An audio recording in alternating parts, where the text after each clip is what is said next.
Самбацсан үстэй. Нээлттэй ярилцлага нэвтрүүлэг маань хэлж байна. Энэ удаад бид наадмын тухай ярилцсан юм. Наадам гэж хэзээ үссэн? Ер нь яагаад монголчууд бид наадмыг тэмдэглэдэг болсон юм? Энэ наадам монголчууд бидний зан айл, ахуй байдлыг яаж нөлөөлсөн юм бэ гэдэг энэ асуудлыг ярилцахаар Шинжлэх ухааны технологийн сургуулийн багш Түүх ухааны доктор судлаач Мөнхбаяр халтрын Мөнхбаяр бол өрсөн байгаа юм аа. Сайн байна уу та? Сайн байна уу? За сайхан зусч байна уу? Сайхан зусч байна уу? Сайхан энэ жил бол зам бол нэлээд орчих шүү. Сайхан одоо хүн төрөлхтөл бас нэг өмнө толгорч байгаа нэг бэрхшээл шүү дээ, байгаль цагуурын өөрчлөлттэй холбоотой юм болов гэж хараад байгаа шүү дээ. Тийм үү. Гэтэл одоо ингэ наадам төхөөд байдаг наадмын маргааш намар гэдэг айхтар үг ороод иж байдаг. Тэгээ бас л ер нь чанга жил гарч орж байна гэж би санаад байна. Энэ жил бол зам бол оройч чинь тийм ээ. Оройч байгаа зам маань бол өөрөө намрын дунд сар шиг ч юм уу тийм намрын их сарч биш үү? Намрын дунд сар шиг байна шүү дээ. За тэр хоёулаа наадмын тухай ярилцлага эхлэе. Монголчууд бол өн эрдэнэс наадмыг бол тэмдэглэж ирсэн бол мэдээж хэрэг. Гэхдээ түүхийн их сурвалжин дээр ч юм уу одоо ямар нэгэн тийм баримтаар монголчууд одоо хэдэн мянган жилийн өмнөөс наадмыг тэмдэглэж ирсэн гэсэн тийм бол баримт бол ер нь байдгүй. Гэхдээ та бол нэгэн ярилцлаганд 5000 жилийн түүхтэй наадам гэж ярьсан байлээ. Яаж энийг тогтоов? За яг наадмын түүхийг бол одоо бүр уг язгуур хөөгөөд ирэхээр бол нэг 4-5 мянган жил гэж харж болмоор байна. За бидэнд одоо Монгол наадмын түүхэнд холбогдох баталгаатай гэдэг юм уу тийм ээ мэдгэж байгаа их сурвалжууд хүннүүгийн үйлсэл яригдана л да. Тэр хүннүүгийн түүх гэж 2000 жил болчиход байна шүү дээ тийм ээ.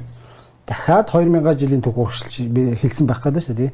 Тэгэхээр энийг бол тодорхойлоход бол бас тодорхой арга зүйн ашиглаж ийн л гэсэн үг л дээ. Тэгэхээр судлаач ер нь аль талбарын судлаачд бол одоо мэдээлэл байхгүй одоо хэлбэл дата гэсэн үг тийм дата байхгүй гэснээр бүх зүйл зогсож мухардаж болдгоо тийм ээ. Тэр чинь урагшлуулж юм уу тодруулж эсвэл таамаглаж болох. Гэхдээ мэдээ шууд одоо хар муухраар таамаглаж болохгүй шүү дээ. Ярьж болохгүй. Тодорхой үнсэл байх хэвээр. Бас онлайн гаргалгаач байх хэвээр тийм ээ. Тэгвэл үндэслэл гаргалгаа нь юунд дээр тул? Тэгэхээр тэрийг гаргалгаа гэхээр наадам гэж юу юм бэ гэдгийг ихлэд харах хэвээр. За наадам гэдгээ юу юм бэ гэдгийг харахаас өмнө наадам хаана байна вэ гэдгийг харах хэвээр. Тэгвэл наадам хаана байна гэхээр ерөөсөө Монгол үндэстэнд монголчуудад Монгол улсад байгаа байхгүй. Тэгвэл энэ наадам гэдэг зүйл чинь Монгол үндэстний юм уу Монгол улсын эсвэл Монгол хүний онцлогтой холбоотой байна шүү дээ тийм. Тэгэхээр Монгол хүнийг Монгол хүн болгож байгаа тэр онцлог юу гэхээр Монгол соёл байгаа байхгүй. Тэгвэл Монгол соёлын чинь уг язгуур гарал нь юунтай холбогдох юм гэхээр бэлчээрийн нүүдлийн малаачтай холбогдож байгаа. За тэгэхээр бэлчээрийн нүүдлийн малаачгүй гэж за ерөөд нь манад бид өөртөө холбогдох хэлхээсээ гадна ерөөсөө хүмүүс чинь нэг ямар нэг аж ахуйгаас их өмжрөг авч байгаа шүү дээ тийм ээ. Амьдралын хүнсэн авч байгаа, хоол хийж олж байгаа. Тэр чи юутай холбоотой вэ гэхээр байгаль цагуурын нөхцөлтэй холбоотой. Тэгэхээр Монгол орн бол одоо бидний энэ зуных шиг гэдэг юм уу эрсдэс тийм ээ байгаль цагуурын нөхцөлтэй болсон. Түүн зөгцсөн аж ахуйд амьдралын хөвшил бий болсон цаг хугацаар хандах хэрэгтэй. Тэгэхээр одоо өөрөөр Монгол нутагт бэлчээрийн нүүдлийн малаачгүй хизээ төлөвшин тогтвоо, хизээ бүрлдэж эхлэвэ, өнгө төрхөө олоо гэдгээр л харах нь зүйтэй байна. Аливаа нэг спорт, арга хэмжээ, ер нь урлагийн хөтөлбөр ч гэсэн эхлээд заавал нэг юмнаас үүдэлтэй байдаг л да. Одоо юу гэх юм 93 наадам гэдээ аваад үзье. Гэтэл гол үндэс нь бүх байсан юм уу, сур байсан юм, морь байсан юм гэхээр одоо яг наадмыг анх хийж эхлэхдээ бөхөр хэлсэн юм болов морьор хэлсэн юм болов гэхээс сонин тий. Ер нь таны бодол юу гэдэг вэ?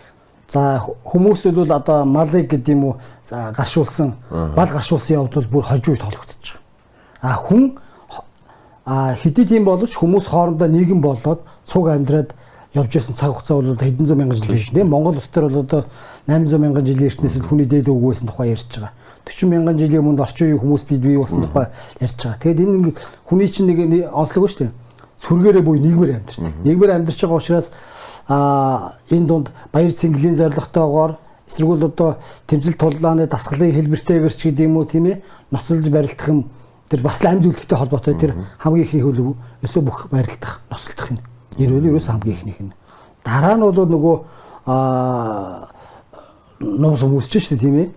За мөслийн дараа бол яаж энэ Монголд бол бас Евразиас том амьтад байхгүй болоод жижиг хөлийн гэдэг юм уу одоо зээл гөрөөсөд үлдсэн. Тэдний чи агнахын тулд яах хэвээр хол хуучин шиг мөн барай чулуу зохиод эсвэл ангал руу унахч дэгдээд алга болчихно. Тэгэхээр тэр чи хоол залгуулахын тулд гацаагүй шаардлагаар хол байгаа тэр ан гөрөөсийг агнахын тулд зэвсэг хэрэгтэй. Тэр нь ном сум байсан тийм ээ. За хамгийн сүүлд бол адуу гарш одоо амьд одоо 5 гушуу малаас ярих юм бол адуу барах хамгийн сүүлд гаршуулж байгаа. Тэгээ адуу гаршуулаад бол дараа нь унлагдлыганд бол уралдаж эхэлж шүү дээ тийм ээ. Тэр хүний ахуйн үйлдэлтэй холбоотойгоор индастриал гарсан бас таарч бүх юм чи генетийн бөгөөд эсвэл өвлөр домгоос үүсэхгүй бот амьдралтайгаа л уялдаж бий болж шүү дээ тийм.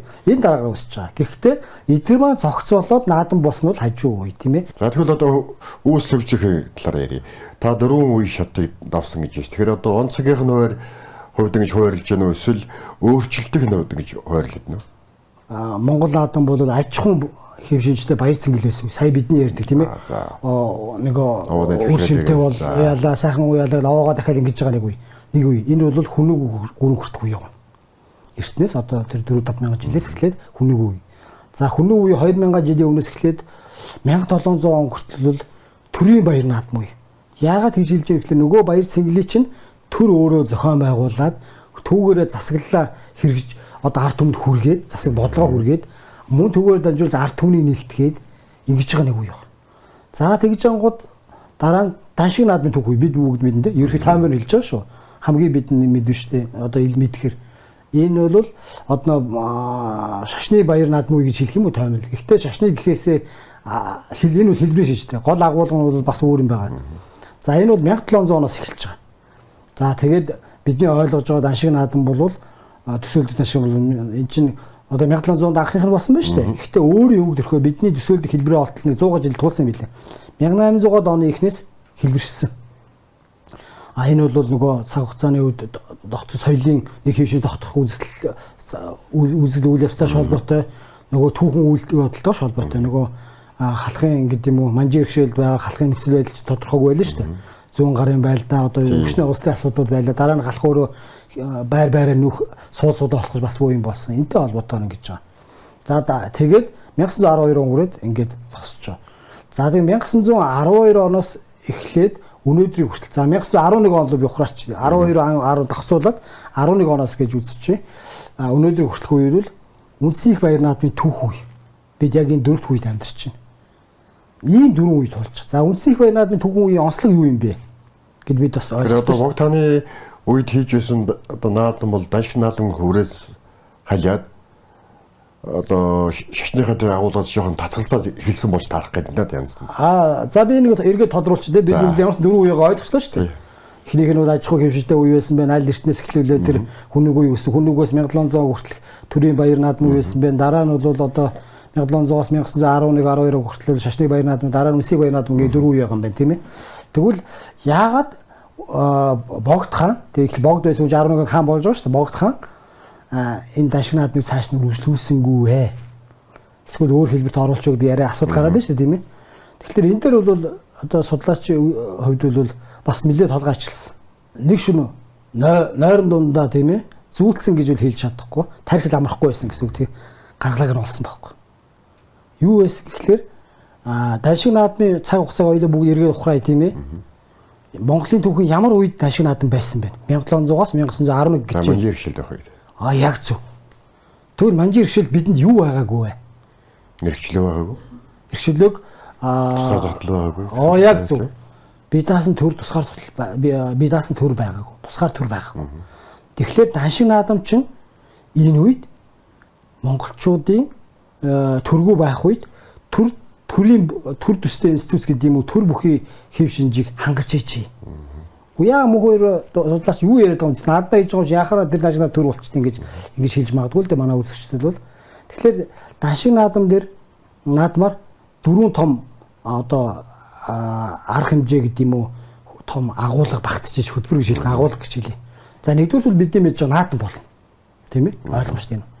Хоёр дахь нь бол тэр шашны зан үйл даншиг өргөж байгаа тийм ээ? Ортодоо наслаараа энтер гэсэн юм болж байгаа. За энэ хоёрт нийлээд даншиг наадам.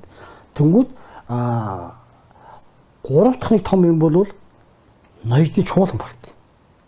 Монголын хэмжээний бүх ноёдын чуулган болж байгаа. Гэхдээ та яагаад нэг осло болоод үзтэй гэж боддог. Гэтэл манжинар Монголыг иргэшээлд оруулахдаа гэдэг юм уу эсвэл дагуулж аргаар юм уу эсвэл айлган сүрдүүл янз бүрийн арга янз бүрийн юмыг хослуулсан шүү дээ тийм ээ. Оруулсныхаа дараа дураар нь байлгаагүй. Монголчууд хэдийгээр манжийн төшиг тулгуурын мэт байсан боловч ихэнх үед тийм ээ. Харин дээр Монголыг бол тийм их чөлөөтэй байлгаагүй. Яаж яасан гэхлээр Монголыг сарахтаа хооронд нь эвлэлд нэгдүүлэхгүй, ойртуулахгүй байх аргаар засагласан. Тэр засаглалын хэлбэрийг бол чуулганы тогтолцоог шилж болно. За шилжлэхэд бол халахын хэмжээнд бол 4 чуулган байсан тийм ээ. За бид аймаг гэдэг төсөөлж болно. Жишээлхэд бол Төшөөд хааны чуулган байж байгаа тийм ээ. Цэцэн хааны чуулган бол Хэрлэн Барс гатын чуулган тийм ээ. Сайн ойных бол Сэрлэг юуны чуулган байж байгаа. Сайн ойны чуулган бол байж байгаа. За засхааных бол Бэндра нуурын чуулган гэдэг ингэ байж байгаа. За нэршлийн үед. За тэнгууд энэ чуулгач ямар учиртай гэхэлэр манжууд одоо галах бол манжид ахаас өмнө аймаг гэж байгаагүй шүү дээ. Манайхан андуур галахад бол манжис өмнө аймаг байгаагүй. Галахын хүрээнд 7 хушуул байсан. За сүүлд нь 8 болж манжид орсон. Тэгээ манжид эргээд 4 аймаг олон хушуул шуваасан. 4 аймгаа бол чуулган гэдэг зохион байгуулалтаар яасан. Чуулган гэдэг чинь үг нь юу? Үндс нь юу? Одоо нэг хуралмын юм бас таах гэдэг шүү дээ. Чуулган хуралдах гэсэн үг. Тэгэхээр энд яасан гэхэлэр монголчуудын одоо сэдэж олсон нэг юм бол богдтой даншиг өргөе. Даншиг өргөхдөө даншигийн тухай асуудлаар тийм ээ богдтынхоо энэ наадам тухай асуудлаар хурал чуулган хийжээ гэдэг ийм зохион байгуулалтын дэгийг манжуудаар албан бусаар тийм ээ жаман яриагаар л явж штэ. Манжи хуульчлаа. Даншиг наадам бол хуульчлагдаагүй наад. Зөвшөөрүүлээд тэгээд чуулган хийж байгаа. Чуулган дээр даншиг наадмын тухай ярих боловч нөгөө Монголын чуудын жаргал зовлон гэж. Жаргал зовлон гэдэг бол улс төр тийм ээ эдийн засаг нийгэм гэсэн. Тэгээ яг нь ноёдч хоорондоо ойлголцоод байгаа байхгүй. Тэгээ одоо хуучны юун дээр байдаг да түүхийн ном дээр бол 8 дугаар огт бол өстой зугаа цэнгэл дууртай ард түмний зовоос хүн байсан гэнэ. Гэхдээ тэр үйлс зөрчлүүдийн хахар тийм. Яг тэгэхээр 8 дугаар богд тодорсоноос хойш бол даншиг наадмын хүрээ ивэл нэмэгдсэн. Ачаалал гэж хэл одоо илэр. Тэгэхээр яаж 3 жил нэг удаа хийдэг байсан бол 2 жил нэг хийгээл. Сүүлдээ 1 жил нэг хийгээл жил болгон гэсэн үг тийм ээ. Сүүлдээ жилд 2 удаа их баг даншиг хийгээл эхэлж байгаа юм. Тэгэхээр хийж харахаас. Тэгэнгүүт тэр нь ийшээ ингээд давтамж нь ойртоод тогтсон 1911 онд бол ойртоод байгаа. Тэгэхээр ноёд одоо тэр хугацаагаар уулзаал ирээл бас нэг төрийн эргэлт маягийн тийч болчихгүй яваад байна. Асуудал хилцээл ойлголцоо нэгдээ нэгтраад байна гэсэн үг шүү дээ. Манжи нөгөө хязгаарлалтыг давж гарах мэрэгэн арга буюу төр төстэй төрийн хэв шинжтэй зохион байгуулалтыг тэгээ даншиг чуулган болгож ижил гэсэн үг. Одоо тэгвэл 11 онд бид тусгаар болчихсон юм чинь одоо тэгж нууцаар гэдэг юм ямар нэгэн хэлбэрээр чуулгах шаардлага байхгүй. Ород нь огт өөр түүхэн үе хэлж байгаа. Тэгээ 1912 онд бол товчхон багхан даншиг хийгээл дахиж бол даншиг наадам хийгээгүй. Богтон хийлгээгүй. За тэгвэл дараагийн үе нь яг 11 оноос эхлээд сайн бид нэр үндэсний баяр наадмын төв үе явж байна тийм үү. Энд бид бол одоо яаж харахгүй юм бол хоёр том тулгуур хөл баг. Гэрээ хоёр байгаа шиг тийм ээ. Нэгэр бол төр ёсны наадам, төрийн наадам, улсын наадам гэж хэлье. Нөгөөх нь улсын баяр буюу тусгаар тогтлын баяр гэдэг хоёр зүйл Монголын төрд орж иж байгаа. Тэгэхдээ монголчууд тэрийг мэдэхгүй гинт гараад байсан мэдж ирсэн. Тэгээ түүндээ нийцүүлж 11 оноос эхлээд орчин үеийн Монгол улс болох алхмыг шатараатай хэрэгжүүлж ийсэн байт. Хийж ийсэн байт. За түүний нэг нь бол Богдхооны зарилгаар нөгөө 1911 оны 12 дугаар сарын 29 буюу өвлийн дунд сарын шинэ 9 байж байгаа тийм ээ. Энийг бол юу ачиж улсын баяр болгож ёсон тэмдэглэдэг болсон жил болов. За энэ нь 1921 он болонгууд үүнийг бүр тодорхой 21 он бол 100 шилжиж байгаа тийм. 21 оны үндэсний арсын хувьсгалтай холбоотойгоор төрийн нийгэм зохион байгуулалт өөрчлөгдсөн. Тэр үеийн чухал үйл явдлууд одоо аргаар бол 7 дугаар сарын 11 тэр үедээ бол зуны дунд сарын шинэ 6 бистэй. Энэлүү шилжүүлээд 25 он хүртэл яг энэ бэлгийн тоолоор улсын баярыг тэмдэглэсэн. Бүр 1922 онд бол маш тодорхой улсын баярын дүрм гэж гарсан. Өмнөх Богдхооны үе бол хуульчилсан боо штэ. Хууль зүйлийн бичмэчээр улсын баярын тухай маш тодорхой байна байж байгаа. Тэгээд энэ хоёр ингээд тусдаа явж байгаа. Яг 25 оноос бол арга руу шилжүүлээд 7 сарын 10-нд улсын баяр гэж байгаа. Нөгөө наадам ч хаана вэ? Энд магадгүй зарим шууд 21 оны 7 сарын 10-наас наадам ингэсэн гэх тийм байхгүй. Нөгөө наадам тусдаа тустай явж байгаа. Тэгэнгүүт ямар наадам гаргаад ирөө мөх хоёр өгшөө гэж хэлж магадгүй тий. Тэгэнгүүт зэрэгцээд манжийн төрөөр монголчууд хөөшлүүлж чадсан нэг наадам байсан. Тэр нь 10 засгийн наадам буюу Хинти хаан Богд хаанаа дахиад хаан уулаа дахиад хийдэг наадам 10 засгийн наадам. Гэхдээ энэ наадам бол дашиг наадмыг бол өөр зорилготой. Дашиг наадам бол илүү зугааслын шинжтэй байсан. Зугаасан гэл шинжтэй. Олон төмнийг хамарсан их үр одоогийн Монгол бидний наадмын ерхий хэлбэр тэнд байж байгаа. Тэгвэл 10 засгийн наадам бол 130-аад бүх хөрөлждөг. За морь огт уралдаггүй. Анхандаа бол уралж байсан. Анхны наадам дээр л уралж лээсэн. За тэгээ сүүлд түүнээс хойш уралдаагүй. Тэгээд сур харва, бөмбөг намд 2 харва тэмцэлдэг. Энэ нь зугааслын биш, цэргийн эрдэм босруулах уу, цэрэг эрийг шалгах тэлсэх ийм зорилготой байсан.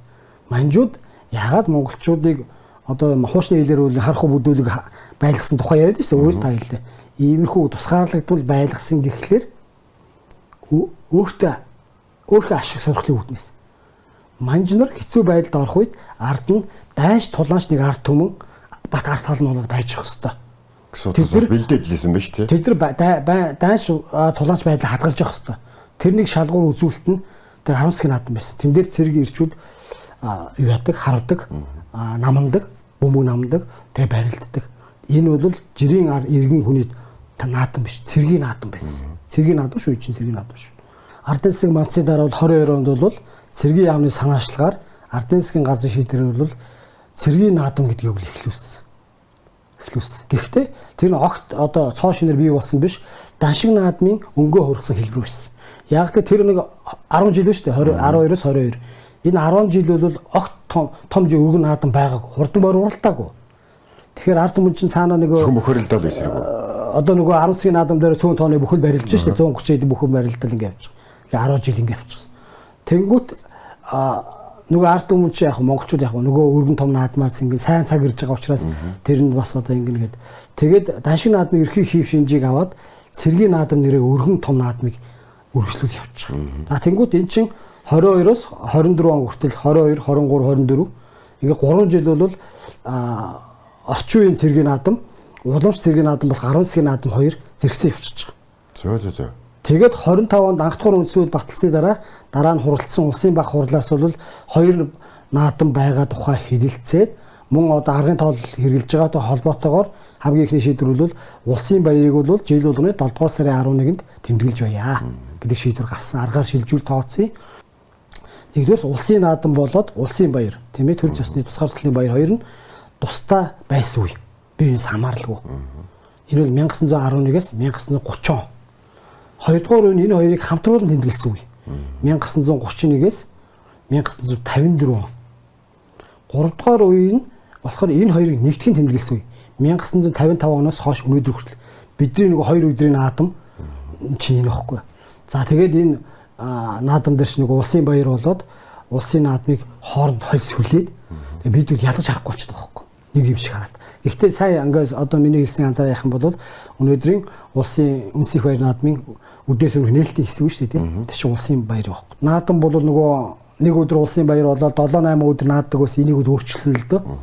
Яагаад ийм өөрчлөлт гараад сүүлийн үе бий болсон гэхээр энэ бол цэдэн бол гэж Монголын удирдагчийн Монгол социализм байгуулах гэсэн бодлоготой холбоотой. За өнөөдөр бид бол энэ цэдэн бол гэж хүний дэглэсэн социалист баяр наадмын тэр чигт үргэлжлүүлэх хийж байгаа. Яагаад тэгэхээр социализм байгуулахад бол маш их хүч хөдөлмөр цаг хугацаа орно. Олон хоног наадах нь бол хордлолтой байна. Тэр учраас 2 хоногт наадмыг хий гэдгийг санаа гаргаад үүнийгээ бол одоо нам чин төрийн дээд байсан үнцөөлөөр заасан тийм ээ. Төрийн дээр байгаа нам бол улсын баг хурал, улсын ардын хурлд чиглэл өгсөн. Ардын хурал яасан гэхээр хөдөлмөрийн хуулинд өөрчлөлт оруулад 7 сарын 11 улсын баярын өдөр залгуулад улсын наадмын өдөр 6-7 өдөр амарна гэдгийг тэр чигт нь арилгаад оронд нь 7 дугаар сарын 11-12 бол ардын хувьсгалын шүү. Наадам энд юу самаагүй. Ардын хувьсгалын баярын өдөр юм аа гэдэг үг, баярын өдрөө амарна гэдэг үг оруулж ирсэн.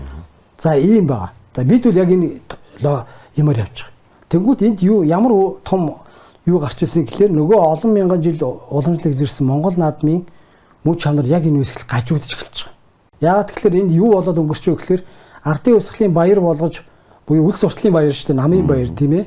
Коммунист, социалист, коммунист намын баяр болгож хувиргаснаар Энэ наадам бол Монгол наадам бол мөн чанараа алдаж эхэлж байгаа. Нөгөө хувьсгалт баярыг тодруулагч, түүний гоё харагдуулагч зүйл болсон. Хоёрдугаарт үүнийгээ дагаад Монгол наадам бол спортын хэвшинчтэй болчихсон. Уул бол эн чинь бидний язгуур өв соёлыг хадгалж байгаа зүйл шүү дээ. Энээсээ бид одоо ангиж чаддаг. Жишээлбэл 2 өдөр наадахын тулд нөгөө бүхий чинь нөгөө үндсэн уран мэхийг уралдуулж хүчийг үзэж байгаа. Тийм ээ цаг хугацаанд баригдах энэ болгож алга болоод барьц барьдаг, итгэхийн оноо тоолдог, цаг хугацаанд бариулдаг нэг юм бал юм байна. Тэгээд нөгөө янз бүрийн одоо наадмын бүрэлдэхүүн байсан зүйлүүдийг алга болгосон. Тийм ээ жишээлбэл нөгөө бөмбөг намрах байхгүй бол. Жороо морины уралдаан байхгүй. 2 өдөрт нөгөө морио багтаахын тулд багтахгүй байгаа учраас 10 өдрөөр гэж морио уралдуулдаг болсон. Тийм ээ. Эргэл зүйн нэг асуудал хийж явдсан. Жишээл би одоо өөрөө Монгол хүн гэж бол 100% хэлж чадна. Яагаад бол манай аав болгоны ээж болгоны яг төв болохын улсууд байгаа тийм. Би одоо ингээд бүгд нэр Монгол ард улсын иргэн болоод одоо ингээд тодорхой хугацаанд хаашаа явсан гэрчлэлээс сүнгээ суучлаа. Яалчгүй Монгол хүн гэж бол. Гэхдээ би наадмынхаа мөн чанарыг мэдэх болов. Ер нь наадам бид яг юугаараа дэлхийн улс улсуудын наадмаас баяраас ялгаатай. Яагаад Монгол хүн үнийг ойлгож үнэлж сэгнэж тийм хүндэж байх хэрэгтэй гэдэг юмыг монголчууд маань бүгд мэдчихэв болов. Одоо мэдээ зарим хэсэг бол ухамсарч ойлгож байгаа. Зарим нь ухамсаргүйгээр энэ бол одоо дотор нь шингэж гисэн үнийгээ одоо хөвшүүлч гисэн ингэ явж. Зарим нь бол одоо мэдхгүй учраас буруу зуруу ярих ч юм уу, буруу ойлгох юм байдаг баг. Тэгэхээр энэ Монгол наадмын тухай ярихлаар юугаар онцлог ингэж тийм ээ. Тэгэхээр Монгол наадам бол дэлхийд ганц гэж хэлдэг. За юугаар ганц гэдэг ингүүд хуучин бол нөгөө ингээл бүх барилдуулаа, морь уралдуулаад ингээл гэдэг байсан. Гэхдээ яг ингээд судлаачийн хувьд харахад бол эдгээр бол ганц гэдэг зүйлийг тодтохгүй л дээ. Яг тэр өөр Монголд морь уралж чинь. Манайхтай адилхан наадам байна. Манай Монгол улсны бусад бүс нутагт бол байна. За ерөөдөө нөгөө үндсийн хэвшилтэй баяр цэнгэл гэж харах юм бол ус болгонд л байна. Тийм ээ? Өөр болохоос биш тийм ээ? Ургацын баяр гэвэл байж гэн. Эсвэл олныг цуглуулдаг баяр гэвэл зөндөл юм байж ш тийм ээ. Тэгвэл юугаар ганц бэ гэхлээр Монгол наадмыг дэлхийд цорын ганц бөгөөд содон онцгой болгож байгаа зүйл бол саяны хэлж байгаа уламжлалт төр төсний баяр болоод орчин үеийн төр төсний баяр хоёр нэгдэнд хэлсэн л байна. Өөрөөр энэ бол бидний зүгээр нэг одоо аливаа нэг ард түмний улам соёлын наадам юусэн биш. Энэ бол төрийн тусгаар тогтнолын төр оршихуйн баяр цэнгэл илэрхийлэл багхгүй юу? За тэгэхээр Монгол наадам хүмүүст юу өгч байгаа? Яг зөвс бид наач бас юу өгч байгаа? Монгол хүн яагаад наадах хэвтэй гэдэг асуудал гарах гэдэг нь тийм. Тэгэхээр Монгол улсын иргэний үнэлгэхтэй л Монгол хүн мөн гэл энэ тооцогч тэр үндэс угсаа гарал үүсэл одоо эрдэнэ сургуулийн ер хамаагүй. Бидний жаргал зовлон нэг энэ 1.5 сая гатгаад өрүүлжин километр квадрат 3.6 сая хүн байна шүү дээ. Энэ болгонд бол хамаат. Яагаад тэгэхээр бид Монгол хүн болохынхаа хувьд энэ төр улсын засаглалыг, төр улсын бодлогыг, төрийн нэг хэсэг хүлээн явж байгаа. Тэгвэл бид энэ төр улсынхаа баярыг, төр улсынхаа оршихуйн илэрхийллийг л хангаж энэ наадмаа хийж байгаа шүү дээ. За ингээд одоо бүгдээрээ сонссон тийм ээ. Одоо яг зарим улсууд энэ олон ойнуудыг энэс хасах ёстой л гэдэг л дээ. Миний хувьд баг байж исэн илүү зүйл чухал баг гэж байна. Толгор төрийн 2200 хэдэн жил гэдэг тийм. За тийм. Бид 2200 хэдэн жилийн өмнө төр улсын түүхээ эхлүүлсэн юм аа. Их сурвалж авсан юм аа. Их Монгол улсын 800 хэдэн жил гэдэг л дээ. Бид 800 жилийн өмнө Монгол гэдэг улсыг байгуулсан юм аа. Дахиад 1900 үндсэн эрхчлөлөө тусгаар төлөвийн 110 жил гэж хэлдэг тийм ээ. Бид 110 жилийн өмнө тусгаар тогтносон юм аа. Төр ёсны бид даасан байдлаа иргэн олж авсан юм аа. Дахиад ардын хувьсгалын 100 жил гэдэг тийм. Бид 100 жилийн өмнө нийгмийн том хувьсгал хийсэн юм аа. Хүн болгон адил тэгшэрхтэй болж эхэлсэн юм аа. Дахиад нийгэм соёлын бүхэл өөрчлөлтийг агуулсан нэршлүүд ингээд өгөөд байх нь бол тусаа тогтнолсон Монгол улс шүү гэдэг баталгаал яваад байгаа юм байна. Тэгээд дахиад одоо нодонгоос орлоо шүү дээ. Ер нь арслан хувьсгалын 30 хэдэн жил гэдэг. Бид 30 жилийн арслан хувьсгалыг хийж Монгол хүн болгон эрх чөлөөг жинхэнэ утгаараа үнэт зүйл болгосон юм аа. Бид дайын дэлхийд Монгол хүн гэдгээ хинээс ч асуухгүйгээр, хинээс заалахгүйгээр илэрхийлж оршиж байгаамаа гэдгийг харуулж байгаа. Бид ийм одоо их түүхтэй ийм түүхийг бүтээсэн ард түмэн энд хүрлээ одоо байна. Цаашдаа бид байх ёстой маа гэдэг тунхилж байгаа байхгүй юу? Дэлхийд хүлээн шүрүүлж байгаа. За энд зарим улсад магадгүй албатай юу гэж бодож магадгүй. Энэ бол албатай. Монгол улсын өнөөгийн нөхцөл байдалд бид инхээс арга байхгүй.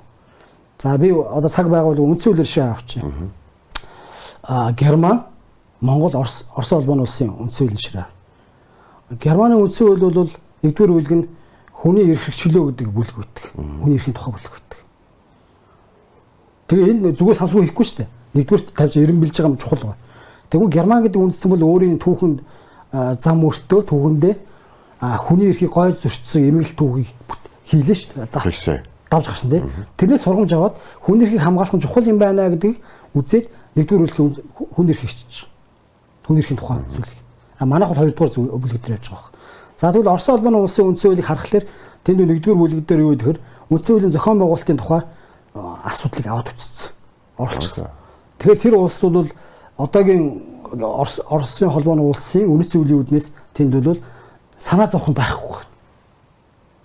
Тэр улсын одоогийн үнэт зүйлийн үүднээс шүү. Зүгээр л жижиг сажиг дээр зохион байгуулалт юм ингээл авчид нэгд оролцсон байж тээ үзвэл. Тийм ээ? Их гүрний шинжтэй байна. Асуу Монгол улс үнэ. Тэгвэл манай үндсэн хуулийн нэгдүгээр бүр ихт байдаг гэж хэлдэг байхгүй. Тусгаар тогтлын тухай. Тэгэхээр бидэнд бол хамгийн чухал нь бүр ихт байдаг. Бид яг уу Монгол наадмын төвд 4-5 дээр иржээ. Төрд улсын төвд 2000 жилийн төвөөр дэлхийн одоо түүхийг тодорхойлж ирсэн хэд хэдэн зууныг бид тээж бүтээсэн байна тийм ээ. Гэхдээ өнөөдөр бол энэ орн бол энэ агуу түүхтэй Чингис хааны удмынхан бол түүхийн маш одоо өрөөс нөхцөл байдалд байгаа. Энэ донд хамгийн чухал нь бүрийгт байдал, тусгаарлалт, хайрлах, хамгаалах. Өөрөөр хэлбэл тийм хялбархан үн цэнээр ирээг учраас үндсэн хуулинд би заагдсан байгаа. Тийм учраас бид энэ наадмаа ингэж хийдэг. Бид ийм их түүхтэй шүү. Бид ингэж явж ирсэн шүү бахархаж байгаа. Мөн дайнд дэлхийд энийг тунхаглаж байгаа. Маш чангаар. Одоо би чинь 30-аад оноос эхлээд энэ гадаадын зочд төлөөлөгчд наадмаар үрдэг л болсон л доо. Улам үргэлжлэж явчих. Энэ бол одоо би тусгаарлал бий даасан байдлын түүнийг одоо илэрхийлж байгаа, баталгаажуулж байгаа нэг алхам зөөлөн хүчний бодлогонд тийм ингэ явчих. За тэгвэл Монгол наадам бол ямар ач тустай юм бэ тийм.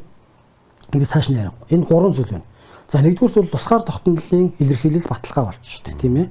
Илэрхийлэл баталгаажуулж байгаа.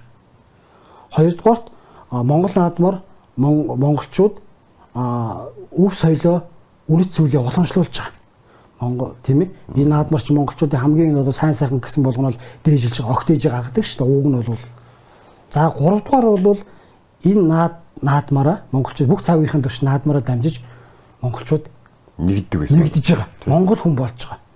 Энэ тэр дорнотод байгаа тэр бүрээд нөхөр, хойно байгаа дархад нөхөр хамаагүй тэр баян үлгүүд байгаа казак урааха бүгд энд наадаж бүгд баясан цэнгэж байгаа. Хаач утсан нутгаасаа морь төрүүлэгчүүл бүх төрүүлэгчүүл хаач баярлна. Тийм учраас сум орондоо бүхтөө болох түүгээрээ бахархах тийм ээ энэ төлөөл ер нь наадмаа харж идэг шүү дээ бид нар шин тийм энэ зүйлээр өөр энэ нэг адилхан үнэт зүйл байгаас адилхан зүйлийг таашааж जैन хөлөөшөөрж जैन наадмын хуушурыг бас идэж जैन тийм ээ наадмын цэнгэлтэргүй багтахгүй л байж зайлвал өвөө яж гадуун тойроо явчих जैन ингээд ячаад гэртээ хараад наадмыг зөвхөн үзэж जैन үгээрээ бид нэг юм хүрээнд сул болж байгаа юм байна шүү дээ зүйлд нэгдэж сул болж байгаа байхгүй юу энэ хамгийн чухал тэгжээж бид монгол хүн болж байгаа яаж хүний хүн болгодог юм бол яаж юу цус биш шүү дээ угсаа гарал биш соёл байхгүй юу соёл гэж юу юм явж юуг зөв хийн зөв буруу хийн юуг сайн муу хийн юуг зохистой зохисгүй хийн юуг хүндэл биш гэж үзхий гэдэг тэр үнэлэмжүүдийн хэм хэмжээнүүдийн зохицсон шүү дээ тийм ээ юуг сайн сайхан гэх юм тэн дээрээ нэгдэж байгаа байхгүй юу тэр хятад эрлиз байна уу орос гаралтай байна уу